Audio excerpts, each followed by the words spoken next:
Muy bien, continuamos. Ahora en el capítulo 19 vamos a leer los versos del verso, creo que es el verso 7 en adelante.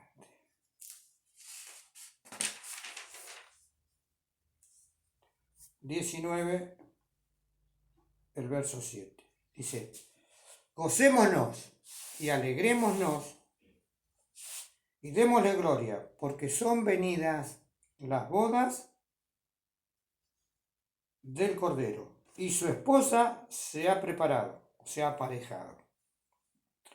Y le fue dado que se vista de lino fino, limpio y brillante, porque el lino fino son las justificaciones de los santos.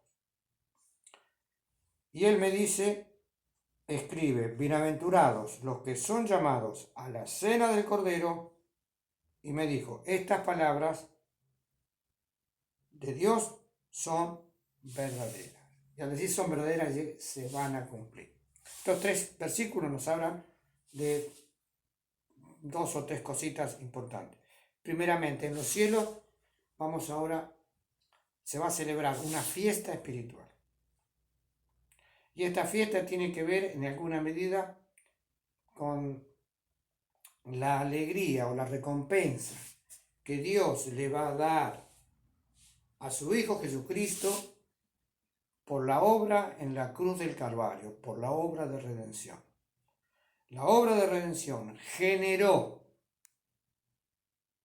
a la iglesia. Qué distinto al pueblo elegido. El pueblo elegido es el pueblo de Israel. Dios eligió una nación para que fuese representante de su voz aquí en la tierra. Por eso la cuidó y la protegió durante todos los miles de años, a pesar de la dureza del corazón de la nación de Israel. Cuando vino Cristo, ellos no lo aceptaron. Entonces Dios llamó a los otros, ¿vieron la parábola de las bodas? Interesante, ¿no? A esa parábola que da el Señor Jesucristo, que hace las bodas y los invita y después nadie va. No voy porque tengo esto, no voy porque tengo que atender a los animales. Y entonces dice, y salgan por los caminos y llamen a todos para que entren. Y entonces esos todos somos los gentiles que hemos ingresado a esta dispensación de la gracia, donde Cristo nos concede la salvación solamente por poner la fe y en la obra redentora de Cristo en la cruz del Calvario. Cristo paga el precio. Y entonces eso generó la iglesia, que el apóstol llama también la esposa. Si vamos a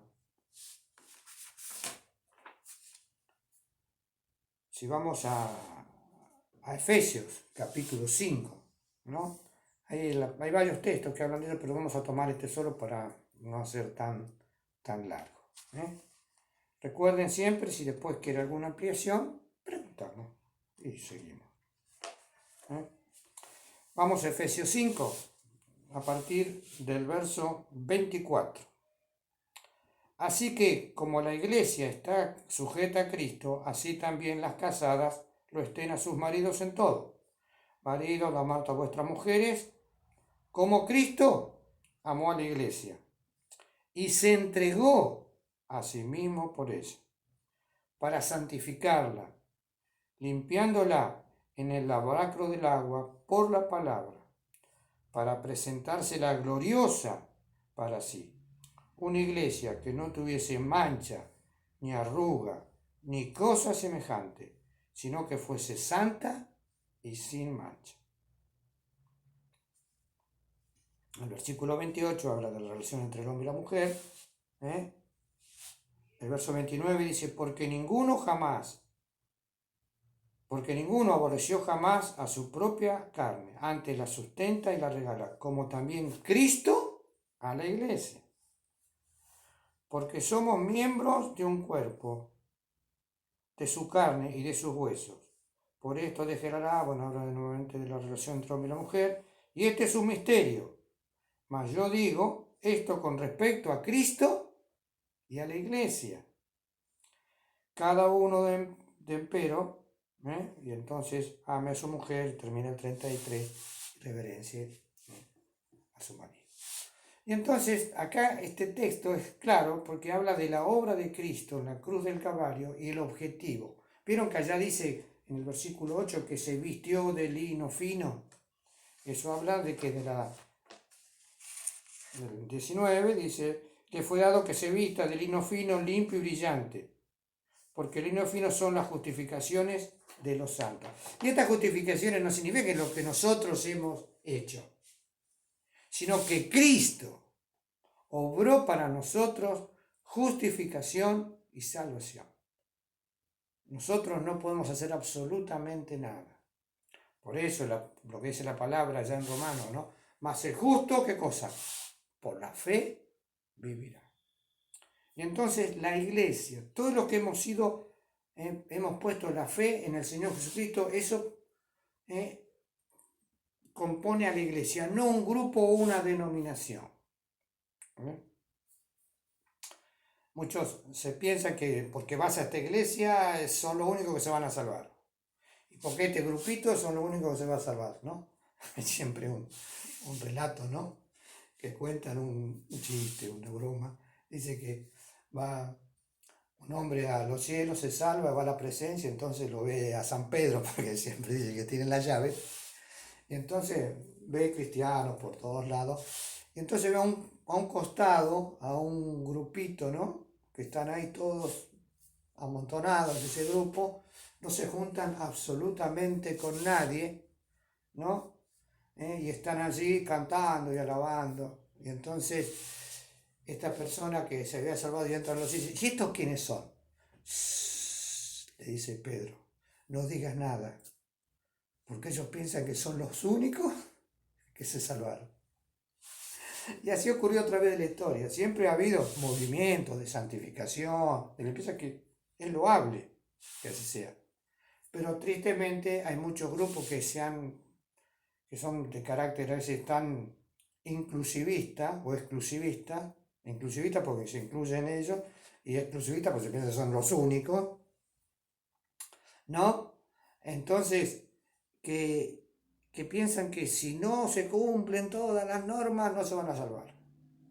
Recuerden, para pertenecer a la Iglesia Universal, para pertenecer al cuerpo, lo que se llama el cuerpo místico de Cristo, como dice allá en Efesios, este misterio grande es, ¿no? La unión de Cristo con la Iglesia.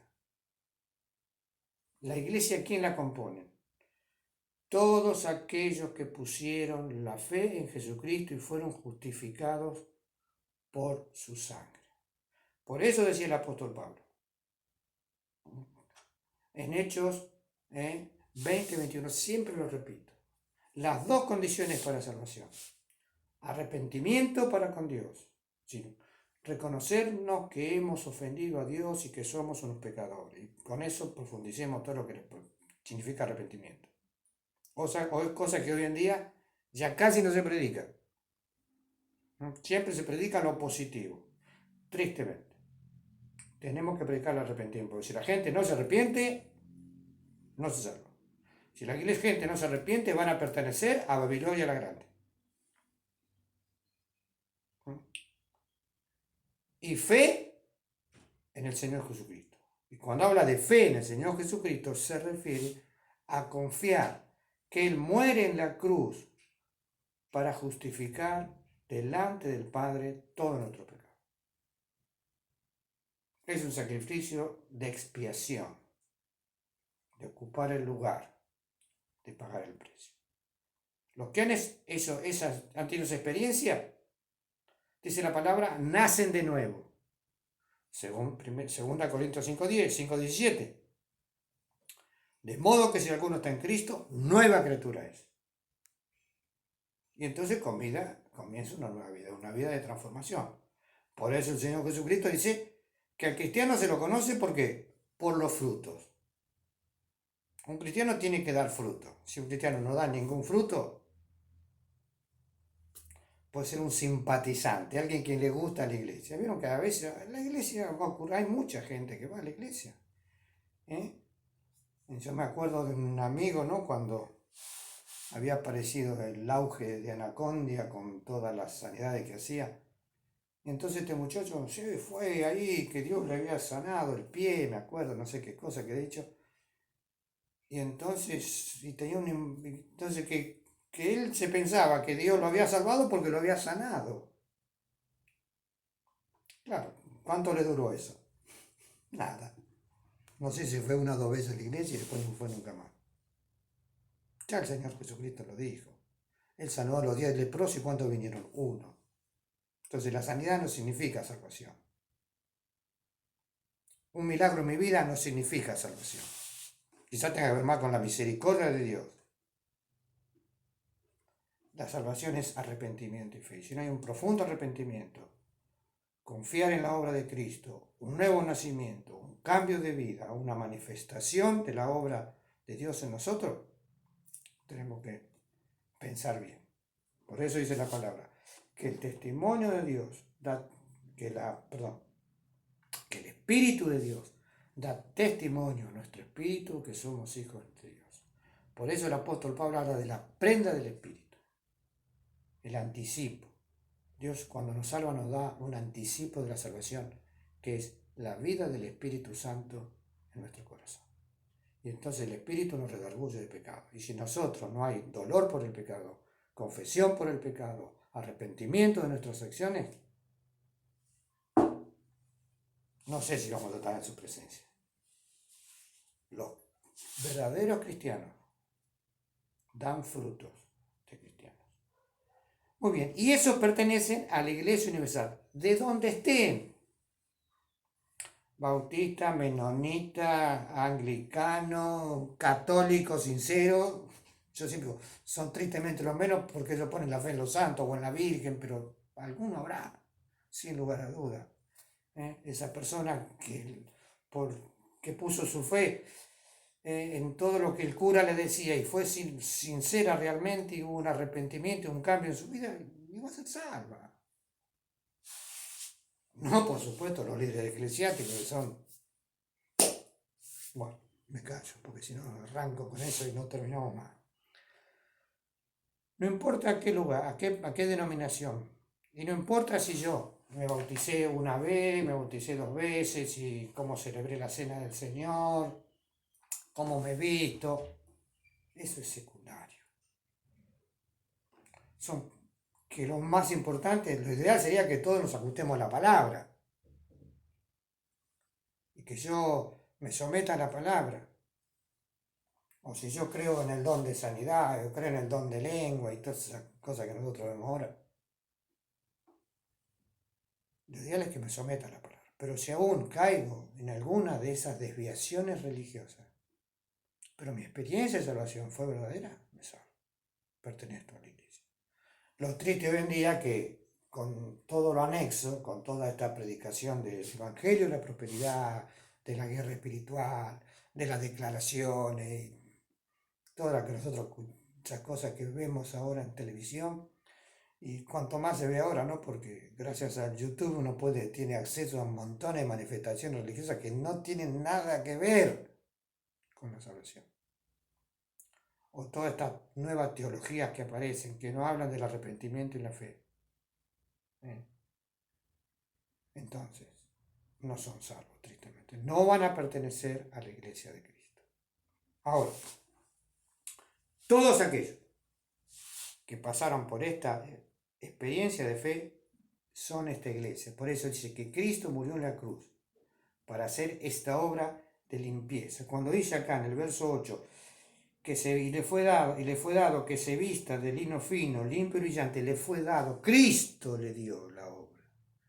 La obra de Cristo, como dice allá Efesios 5, ¿no? Dice lo mismo, para presentársela delante del Padre, una iglesia santa, que no ni mancha ni que no tuviese cosas semejantes. Habla que la obra de Cristo es perfecta, nos hace limpios delante del trono de la gracia. Y entonces en los cielos ahora se produce esa unión con Cristo. ¿Para qué? Esa unión con Cristo, porque el matrimonio es una unión plena. Y entonces ahora va a haber una unión plena entre Cristo y todos los salvados, todos aquellos que tienen el cuerpo glorificado. Por eso, como dice en Primera de Juan, capítulo 3, uno de los textos más preciosos que tenemos en la palabra. Primera de Juan, ya lo habíamos leído varias veces. Primera de Juan, capítulo 3, verso 2, dice, muy amados, ahora somos hijos de Dios, pero aún no se ha manifestado lo que hemos de ser. Pero sabemos que cuando Él apareciere, seremos semejantes a Él, porque le veremos como Él es. Y ese seremos semejantes a Él es la unión que se produce entre los hijos de Dios y Cristo, entre la iglesia y Cristo, en las bodas del Cordero. ¿No? Y dice el versículo 9, y me dice, escribe, bienaventurados los que son llamados a las cenas del Cordero. Y como en toda fiesta, como en toda boda, está el esposo, la esposa y los invitados. Y ahora, ¿quiénes son estos invitados? Esto se ha especulado mucho. Muchos dicen que no, que la misma iglesia, que son los hijos. Nosotros pensamos que los invitados son todos aquellos salvados antes de la cruz del Calvario. Y eso hay un asidero, podemos decir, ¿no? Hay un texto que nos avala, que nos ayuda, que es el de San Juan, capítulo 3, versos 28 a 30. Vamos a leer. San Juan, capítulo 3, versos 28 a 30.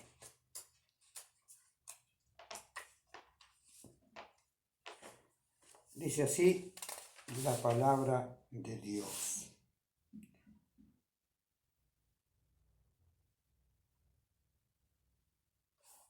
Me equivoqué. San Juan 3, 28 a 30.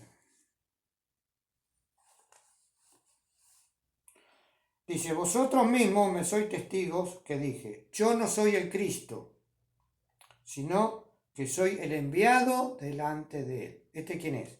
San Juan el Bautista, cuando le decían, tú eres el Cristo, porque todos estaban esperando el advenimiento. No, yo no soy.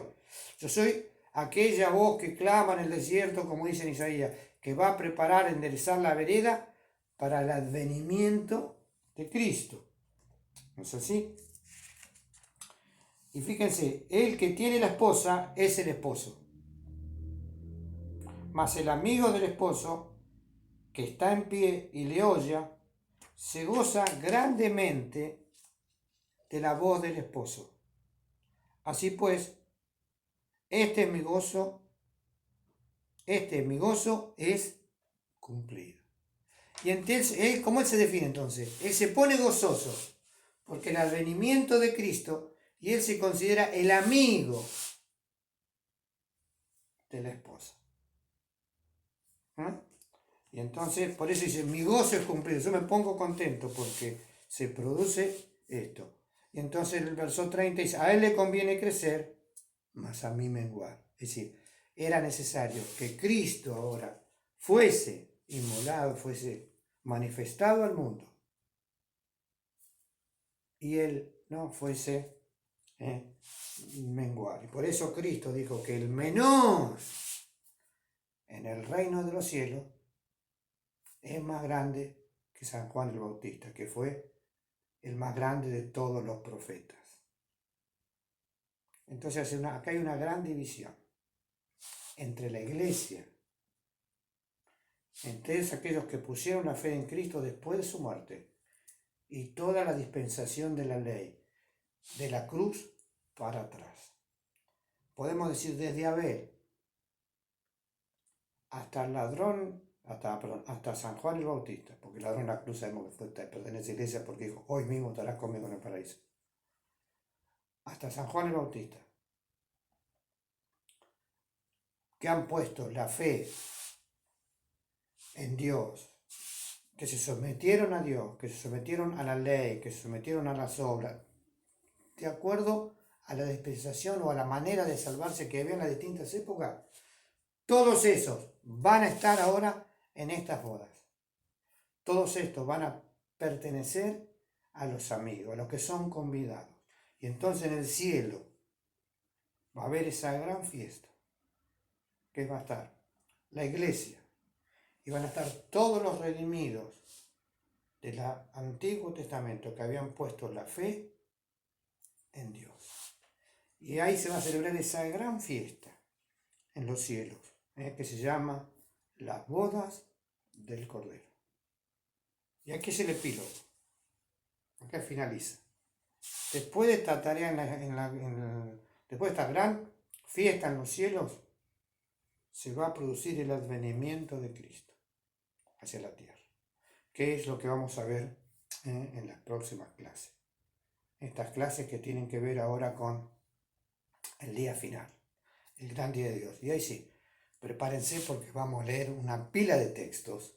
¿Por qué es necesario leerlos? Porque nos hablan de todo aquello que estaba ya preestablecido en la palabra. Muy bien, que el Señor nos bendiga y si nos vemos quizás en un rato voy a terminar con estas cosas. Que el Señor nos bendiga a todos.